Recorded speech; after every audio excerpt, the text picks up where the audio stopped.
Welcome back, students. So let's continue with the topic operational amplifier. I think in the previous session we understood what is actually operational amplifier is called as, and what is the term amplification, and what is the importance of operational amplifier in analog electronics, and how it acts and how it supports design engineers to construct various circuits over ICs using op-amp. We could also understand its ideal characteristics. Just to recall, ideal characteristics of op-amp was it basically has high input impedance and zero output impedance. I think this was the last point what I mentioned in the last class. Now the same thing I'll explain in detail. So now after understanding what is operational amplifier is called and why it is so important and what is its role, by understanding certain practical examples like mic, speaker, we could also recall the example of calculating the average of temperature. So let's continue. Coming to the configuration, basically we have two types of configuration. I think open loop configuration, closed loop configuration. If you can observe here, the difference between open loop and closed loop configuration is, seeing the circuit only you can tell, in the closed loop configuration there will be feedback. And here if you see, output is connected back to the inverting terminal, that is negative input. So we will call this as negative feedback. So what happens to open loop configuration? There is no connection from output to input. So two different configuration where we can connect the op-amp is in the case of closed loop configuration where the output is connected back to the input, whereas in the case of open loop there is no feedback from output to input. What is the next points we need to understand is, in the case of open loop, gain is very high. Also, even if there is a slight change in the input, so if you can see there is two input, if the difference between two inputs, even if it is slightly increased also, output can increase to larger extent and there is no feedback. And the applications of this kind of open loop configuration where there is no feedback is especially in the case of comparators. But actually going forward, when we understand the various applications of op-amp, we will be using closed loop configuration. So as there is a negative feedback, the circuit is very stable and responds in predictable way. So the various applications, the closed loop configuration used is in inverting op-amp, integrator, differentiator. Not only this, it is also useful in filters and regulators. So now this is the two different way where the open loop and closed loop configuration is used. Next, moving on to block diagram. Now let's come to the exam point of view, because in exam most of the times explain the block diagram of op-amp is asked. So along with the preparing for exams, it is good we understood what happens in various different stages. As we all know, initially for op-amp there will be two inputs, that is V1, V2. V1 is connected to the positive terminal and V2 is connected to the negative terminal. So this stage we call it as input stage, where dual input differential amplifier is used. So in this output what happens? Whatever the difference between V1 and V2 is amplified and output is obtained, and that output is again applied as input to intermediate stage. So once again, if you observe, intermediate stage is also nothing but it is working on how many inputs? Two inputs. Therefore, this is again dual input differential amplifier. So here also it is differential amplifier, here also it is differential amplifier. Both the stages they are working with two inputs, but let's see what happens in the next stage. Again here the output will be amplified. The amplification of difference between these two input, which is nothing but output voltage being amplified. Now the voltage which is being amplified is applied to level shifting stage. So basically this stage, what you need to remember in terms of exam point of view is, we need to mention this stage is nothing but emitter follower which is using current source. So here what happens, actually the DC level shifting will happen. Whatever the signal amplification will happen, such signal level shifting will happen with respect to DC level. So the output of, or else the output which is being shifted with respect to DC level now is being applied to output stage. The last stage is nothing but output stage, and here complementary push-pull amplifier is used. So finally what is expected in the output stage? If there is two input V1 and V2, and we know that amplifier, they have high gain, that is nothing but A. So the output stage or the output voltage should be amplified with respect to A times, where A is nothing but gain. So if we can represent the output in terms of math, V1 minus V2 into A is the output voltage. Now, after understanding the block diagram, that is what, totally 1, 2, 3, 4 stages. Stage 1, what happens? Input is applied, which is getting amplified. Stage 2, what happens? Whatever the output which has been amplified from the previous stage is applied as input to this stage. And finally, the output which has been amplified is given to level shifting stage to shift the DC level of the signal. And after the level shifting, what happens?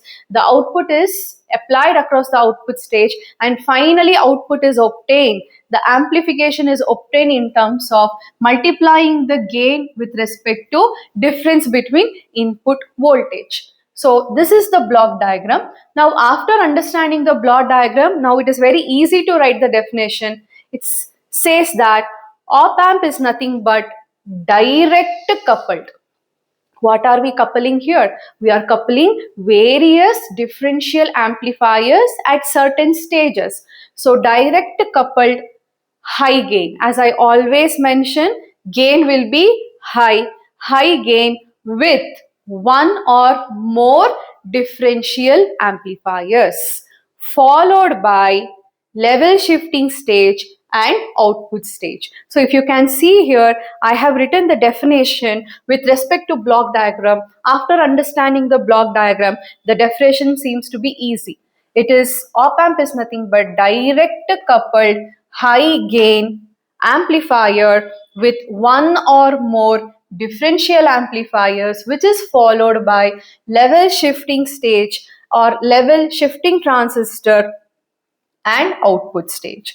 So this op amp applications is major in addition, subtraction, multiplication, regulator and filters. So now we understood what is op amp, what is the importance of op amp, and how do we define the op amp in terms of block diagram. In the block diagram, finally what was the output we were supposed to get? Finally, the difference between input voltage should be amplified by multiplying the difference with gain. So after understanding, the definition is much clear, and we could also understand two different configuration, where one configuration is present with the feedback and the other one is without feedback, that is open loop. Now once again I'm teaching you exam point of view topic, that is equivalent circuit. Usually equivalent circuit is important after understanding the block diagram. Now to understand the equivalent circuit, we are just analyzing what is happening inside the op amp. So let's take as usual op amp symbol. It is having two input, that is plus and minus. So V in plus is applied to the positive terminal or non-inverting terminal. V in minus is applied to the inverting terminal. As we all understood from the previous class, the ideal characteristics of op amp is what? Number one, input resistance, that is R1 or Ri, should be very high and output resistance should be 0 or low. So this is the input resistance R1. By considering R1, which is very high value in the sense it will be in the order of mega ohms practically, but ideally it will be infinity or very high. What happens when there is high input impedance? Whatever the difference input is there or the differential input is there is directly applied to the device, that is op amp. So here at the output terminal, output resistance, that is R0, will be selected 0, but practically it will not be 0. Practically it will be of very, very small values, which is connected in series to dependent source, which is given by multiplied value of gain with difference input voltage. So this is the value of dependent source. Now this is multiplied with respect to R0. When output resistance is very, very low, what happens? Whatever the output is obtained here is applied across load resistance. So across the load resistance, what output we will be getting? Whatever the source, dependent source value is there. The dependent source value is nothing but what?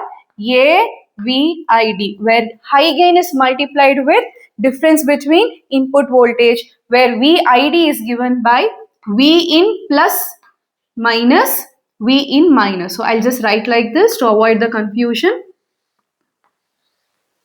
Okay, so to understand the equivalent circuit, we should understand these 2 points. 2 input voltage applied across positive terminal and negative terminal. The difference between 2 input voltage is given by what? VID. If input resistance is very high, whatever the differential input is there, that is applied to the device. If output resistance is very, very low, whatever that dependent source is there, its value is just applied across load resistance because output resistance is very low. Therefore, directly output is applied across load. Output obtained is what? A into VID, where VID is nothing but difference between 2 input voltage, that is V in plus minus V in minus. Finally, the output V0 is equals to A into VID. This is the equivalent circuit. It is just nothing but we are understanding what is happening inside, how the op amp works, how that input difference is getting amplified and how the value is fetched across the output. Next comes once again the last topic of today's session, that is ideal voltage transfer curve of op amp. If I'm not wrong, probably for forward bias and reverse bias, you would have plotted VI characteristics. Similarly for op amp, when the transfer curve of output changes is plotted on the graph, that is voltage transfer curve, this is how the graph is obtained. Let me explain you. Along the y-axis, output voltage is plotted. Along x-axis, input differential voltage is plotted. If you observe the graph, you can see here the slope is constant and output changes as per the value gain. So output or the input difference is getting amplified as per the value gain, and you can see output is changing, but once it reaches the saturation, there is no linear change. Once again here, once it reaches the saturation, there is no furthermore linear changes. So this characteristics signifies that output is linear, it is linearly getting amplified till it is going to reach the saturation. Then what is the saturation points? Let's come back to equivalent circuit. We can see here, as I was telling in the previous class, op amp is powered with 2 dual power supply, that is plus VCC and minus VEE. So the positive saturation and negative saturation is nothing but whatever the output voltage we are getting here, which is being amplified version of the input. Thus amplification will continue only till the values between plus VCC and minus VEE. That is, no further amplification is going to continue after the value plus VCC and beyond the value minus VEE. That is what it is indicating here. Positive saturation is nothing but plus VCC. Till it reaches plus VCC, it is going to become saturation. Once it reaches here minus VEE, it is going to stop amplification. That is, it is going to reach negative saturation. So in our today's session, we could again cover the basic points, that is connecting op-amp in two different configuration, understanding the block diagram, and properly technically defining the op-amp, understanding what is happening in the various stages of block diagram of op-amp, and analyzing the equivalent circuit. After analyzing, understanding how that ideal voltage transfer curve is obtained. Okay, so I'll stop the session here. In our next class, let's